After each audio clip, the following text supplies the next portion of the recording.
for 27 sisters.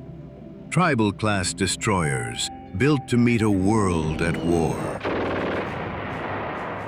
Today, only one remains, the last survivor.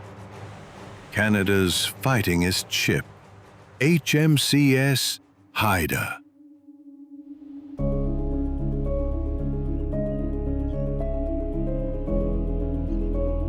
I'm Caroline Jennings.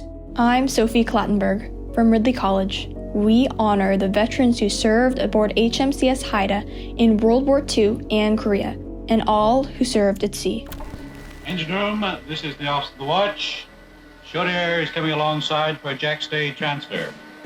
Keep your revs very steady.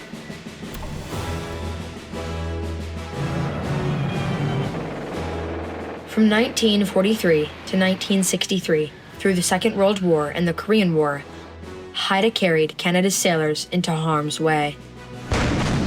She sank more enemy surface tonnage than any other Canadian warship. The fightingest ship of the Royal Canadian Navy. From the North Atlantic comes word of another triumph for the Allied fleet. The Canadian destroyer HMCS Haida has struck a decisive blow against the enemy.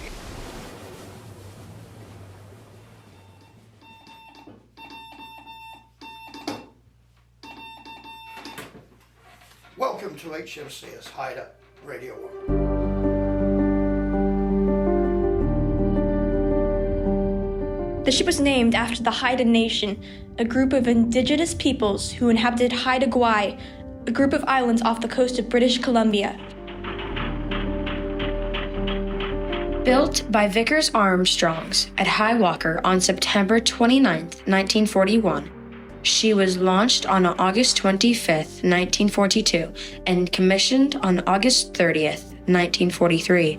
And the stations for leaving harbor. She sailed almost immediately to the Arctic convoys. After World War II, she was recommissioned in 1947 and again on March 11, 1952, for Korea. Meanwhile, in Canada, more than 3,000 men have enlisted following the government decision to recruit a special army brigade to serve the United Nations in Korea.1. It was a very traumatic time in the world. I was just turning 18. I went up to HMCS Donnacona in Montreal. I filled out my application, and then once I joined the Navy, my whole world changed. And I was on the Haida for 22 months.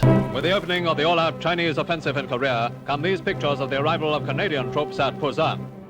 There's over 3,000 islands in the Korean Peninsula, and our job was to go from island to island to island to make sure there's no build-up of communist troops or equipment. That's why I wound up in the Haida. I was a visual communicator. In a war zone, you cannot break radio silence. If you do, the bad guys will find you. And so our job was to communicate with all the other ships using the 10-inch digital projector. That size is there's a series of shutters on the big light, and use the Morse code, dots and dashes, to communicate messages to other ships. Behind the steel and guns were young Canadians, some not much older than I am, learning the rhythm of the engines, the language of the sea, and the cost of freedom. We had 250 men aboard this ship going to Korea. We're like this aboard this ship. You're only as strong as your weakest link. We always laughing, joking, and you had to get along. Well, most of the time, if you've seen the mess deck, we would be down there, and sometimes you played cards, played games, wrote letters home. It was enjoyable being over the guys and, hang around with them and got to hear their stories and what their life was like. History lists, dates, and battles. But Haida's story lives in faces. Jokes shared on cold mornings, letters folded and refolded.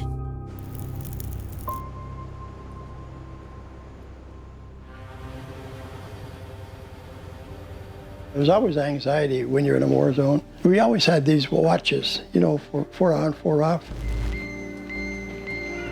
I was up there on watch. And we tried to dodge the Typhoon Grace, and we couldn't. It followed us. It's 40 feet or 13 meters from the waterline to the bridge, where you're standing still. We're looking up the waves, Some of them were like 15, 18 meters high, and they're coming right over the top of the ship. We flew into the side. We came to the top of this huge wave, boom.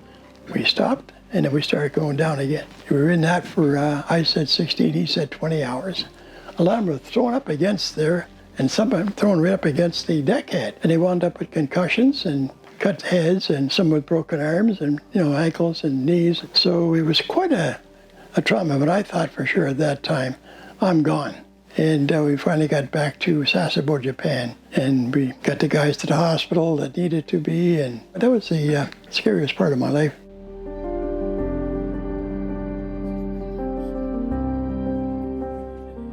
These here are the captains who served aboard HMCS Haida, the commanding officers, and that's the most famous of them all, Harry DeWolf, a real legend. Fearless leader during the war, convoy runs, submarine hunts, he was never far from the fight. His name lives on today in the Royal Canadian Navy, the new Arctic patrol ship, HMCS Harry DeWolf, a fine tribute to one of the best men who ever took the sea. One of HMCS Haida's most heroic moments came on April 29, 1944, during World War II, when she attempted to rescue her sister ship, HMCS Athabaskan, after it sunk off the coast of France. Braving enemy fire in dangerous waters, Haida, under Captain Harry DeWolf, saved 44 sailors before being forced to retreat. The act cemented her legacy as Canada's Fightingest Ship and highlighted the Royal Canadian Navy's deep commitment to its own.